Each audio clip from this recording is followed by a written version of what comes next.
Hello, my name is Robert Grasso, and this is my thesis. This will demonstrate level design and game design. I really enjoy creating systems, so there is another video on my portfolio website that demonstrates a system that I created for these power lines. Um, I really enjoy prototyping, and I've specialized in Unreal um, for the past 4 years or so. I've focused mostly in using Unreal. But this is my thesis. It was or is intended to explore stealth level design and um, general RPG level design also. Uh, and so I will get right into it.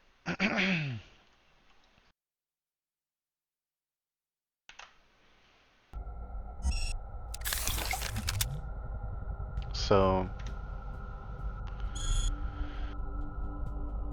the UI was inspired by Dead Space.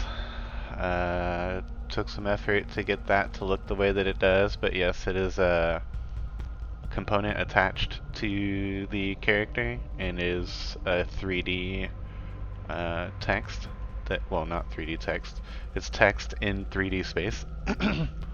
So I created this ventilation shaft as a place for the player to start and kind of get familiar with the WASD controls and spacebar and control.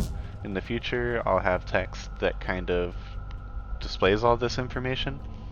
But for now, there's an objective at the top that says open 5 containers and find a weapon. From this ventilation shaft, you can look out into the level and see different enemies, get an idea about what you're about to walk into, and that's mostly why this was like a safe space to introduce the player to the environment. In the future, this room right here will have a bunch of toolboxes to represent like this character's engineer office, or like a tool closet or something like that, to explain why the player or this character was up there in the ventilation shaft. The idea that I have right now is that that was like a secret hangout spot up there, that he would go up and escape and maybe hide out on days he didn't feel like working.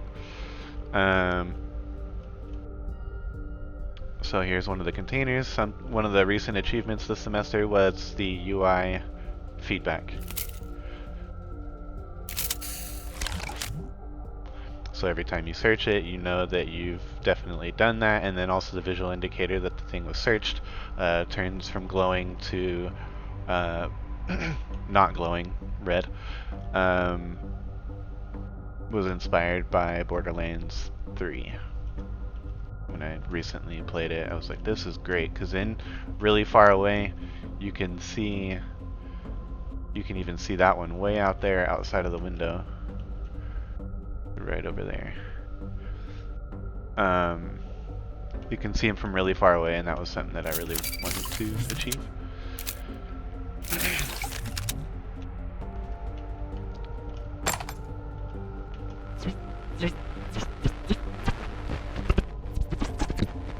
The radio tower is a way out.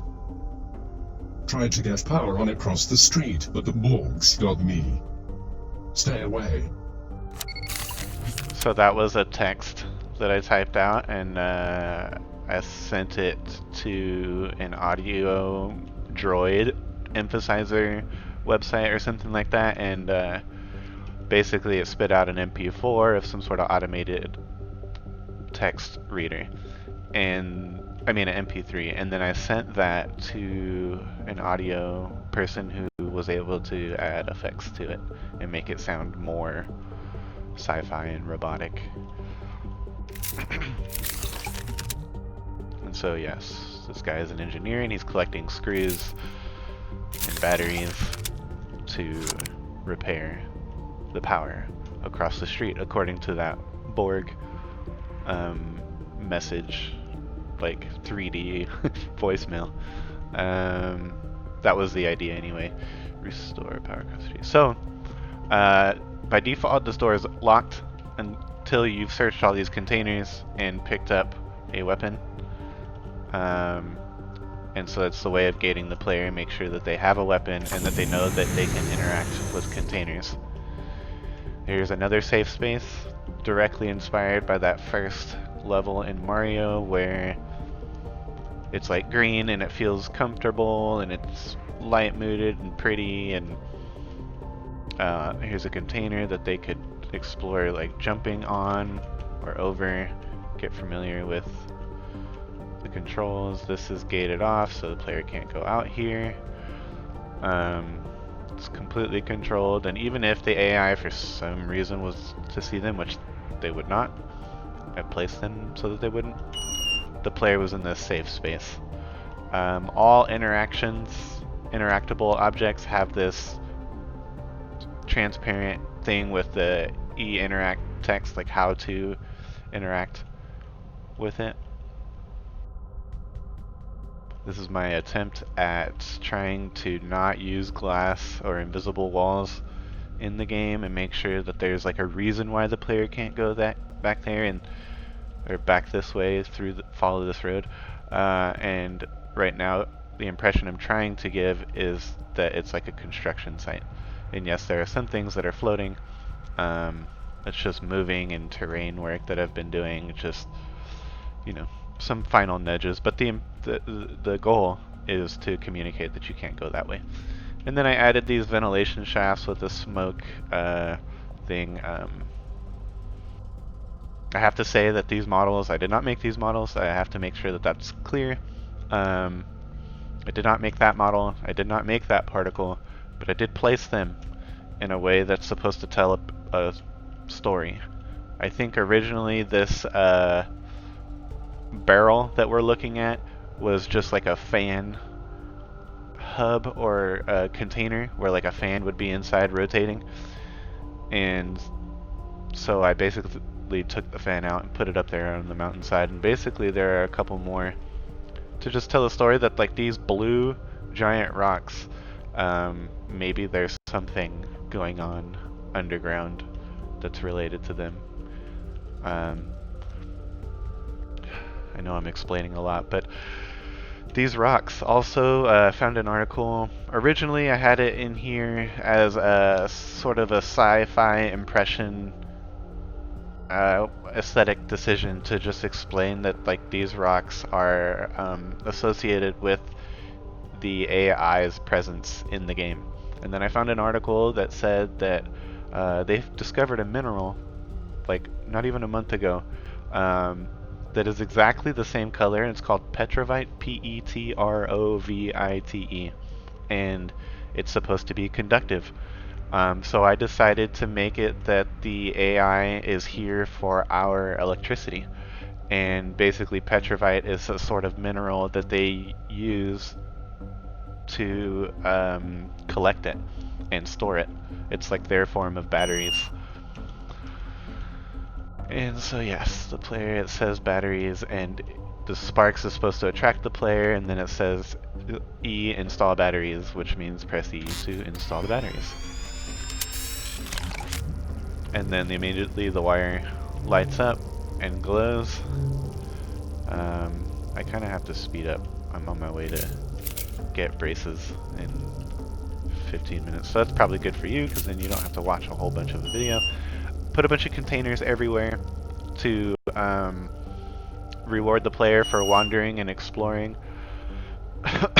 Here is the AI that is supposed to introduce you to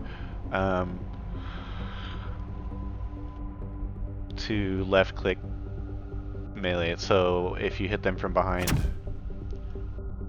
they ragdoll out and they die from one hit. The death ragdoll is like a new issue that's come up recently. I'm not entirely sure how to solve that. It's not a priority, as I'm a level designer and game designer, not too much concerned about the technical stuff. At least it's not a priority. I'm always interested. but for the sake of this thesis in this video and my portfolio. Originally, this said E to open.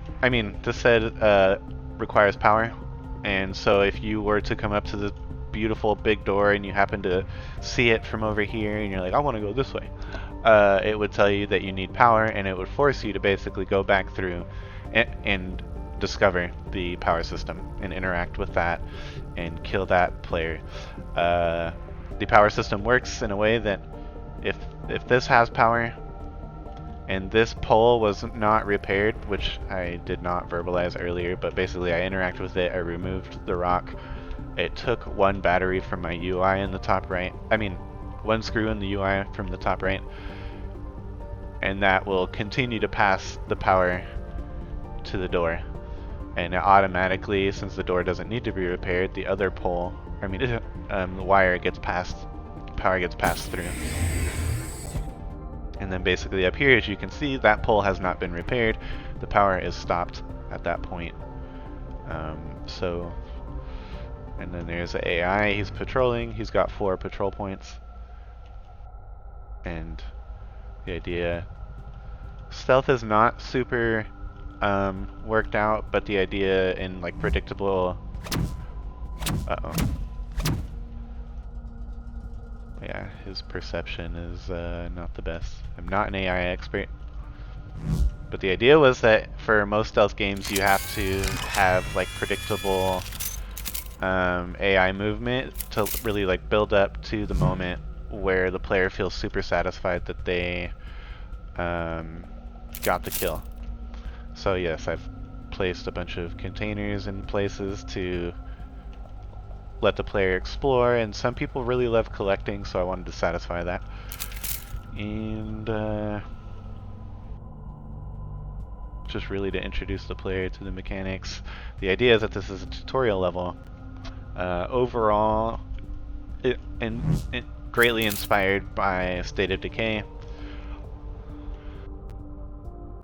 State of Decay 2's tutorial level, where they teach you the mechanics. There's generally a way, there was a really linear path for which way the player could go in that State of Decay 2 tutorial, and originally that was the case, but in this past semester I've really broken up that. This was intentionally placed because every single time I played the game, tested this game, players would go into this tube and expect something from it, and so I intentionally placed it to really focus on that tower to remind the player to just go that way, or to pique their interest about it again, if that initial window did not do it. So a lot of this level was designed in a way of like pointing. I kept having minds in my mind that like there'd be lines. That power system is a line that really like pulls the player and tells them where to go. That tube forces it. The general path always is going in this direction. Like the road is going this way. The road even turns towards it. When you come out of this gate this way, you're gonna see it. This window is pointing at it from that ventilation is pointing at the satellite. But again, I got 9 minutes. See, he saw me, so there's like a really clear visual indicator when the AI sees you. That is something that I put in. The AI detection itself is not something that I made. It's a smart AI asset pack, but I added the visual indicator and the audio, and I did set up the patrol points in this level, but I did not make the system for them to patrol because that's AI, and I'm not an AI. Behavior trees are something that I'm really interested in, but I have not. I've only dabbled a couple times, and I've always just seemed to get my butt handed to me because blackboards, behavior trees, and how all that stuff communicates, and even specifically animations, the way that I got this character to work has been a huge struggle, but like I would have to relearn it all over again if I wanted to do it again.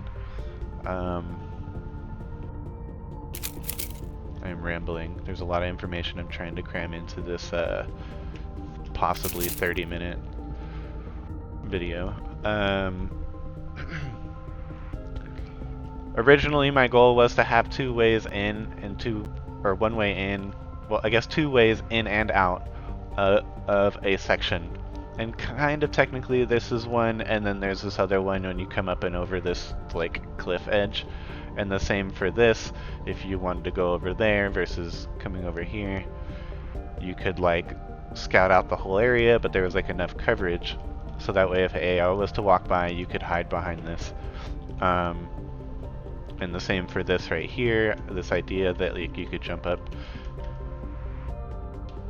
It's not a whole lot of coverage, but it was like enough possibly to make the player feel safe. I could add more, maybe have a bigger container right here, something that they could hide behind. But the idea was that this was supposed to be like one of the hangout spots that you know, employees might have come, in the same deal for back here.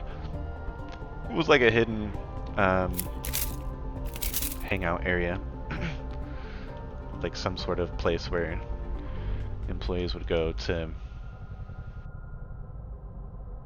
you know, take advantage of, I guess, of their downtime.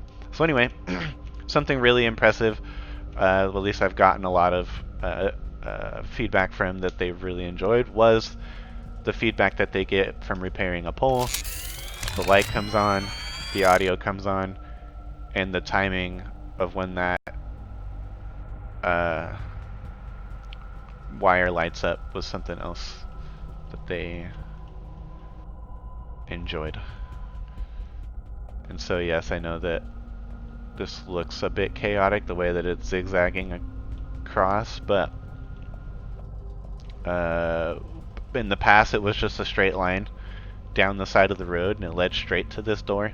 And the reason why I put these poles in these sections was to like push the player into the enemy and force them like a forced encounter almost to deal with the AI.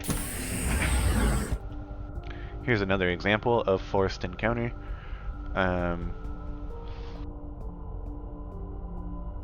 There's an AI in there, and there's a power pole right there, and so you can.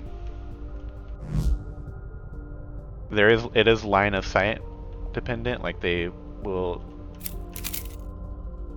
come after you if they see you. There was this idea that, oh shoot, there was this idea that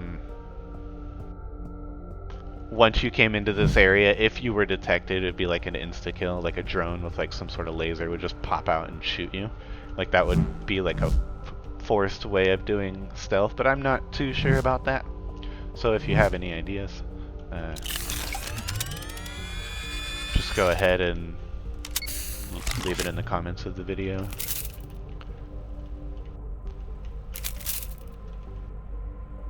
Oh, jeez. But also this is a tutorial level, so I wanted it to be easy. So that just said to call evac, so I did. And then the way the hole over here lines up with this interaction would force the player to be looking this way when they pressed it, and then they would see the ship land. In the past, I would have it right here, and I had a power pole actually back here where this brown dirt is, and so they would interact with it, and they expected something to happen up there. The only purpose of this thing, of the satellite dish, is to grab the player's attention from the rest of the level. But knowing that the player will be interested in coming up here, I've rewarded that also. I've made like a lookout up here, and then you finally get one more container, and then you can kind of look down on top of, and I think this is super satisfying, is looking down on all the path that you've just, your journey basically, and the way that you've changed the environment with lighting this up. In the past, this level was much more dark. Lighting was darker, and I imagine that a stealth game would feel better that way. But I'm not a lighting expert, and I Have tried a bunch of things and have had some luck. But overall, when I see other people's projects and their lighting, I'm not satisfied with it, so it's always an ongoing challenge. There's another container back there, and here's like a basic railing. I mean, the player could hop over this if they want to, but the suggestion is there that that's the end of the path, and I'm in a AAA or a higher quality game, I probably would put a glass wall back there, or maybe just a higher fence to polish this off. Anyway, we're reaching the end. I've got 2 minutes left. This is another asset I did not make or buy, but it is an evac ship in my mind. Very much reminds me of the Banshees from StarCraft 2 or those aircraft from the Avatar movie. I really like it, and this project was hugely ambitious at one point where I had a whole vehicle system where you could hop in and out of other vehicles and you just use WASD to drive around. But for the sake of this thesis, and I really wanted to focus on the polish of all of the tutorial level and the UI and the interactions and the weapons and how all your objectives are delivered, or the goal overall, I decided not to really focus on that. There may be a second level after this, now that I've established a lot of the style and the layout and the lighting is a work in progress, but the system, with the power system guiding the player, maybe there will be another level that is similar to this, much more AI, much larger landscape, because this was small for teaching the player and not overwhelming them with like a whole world of paths. Anyway, here's the victory screen. In the future, I will free up the mouse, and the idea that I have right now is once you take off at all and you enter a collision box, the screen would just fade to black. And then level 2 level 2 would be basically fading back from black to you flying this ship and choosing where you'd like to land. But I'm just sticking with this tutorial level for now. Just exercising restraint and enjoying my little flying simulator at the end here. Until I add the black fade out. Anyway. Thank you for watching. I hope you were able to hear that over that helicopter sound. I think it is supposed to be loud, because it is a helicopter. But yes, this is my thesis. I have been working on this for a year and a half, maybe 2 years, depending on how you look at it. About 6 months into this project, there was a whole shift in direction, and it basically became a whole new project. But there is a system that I've implemented where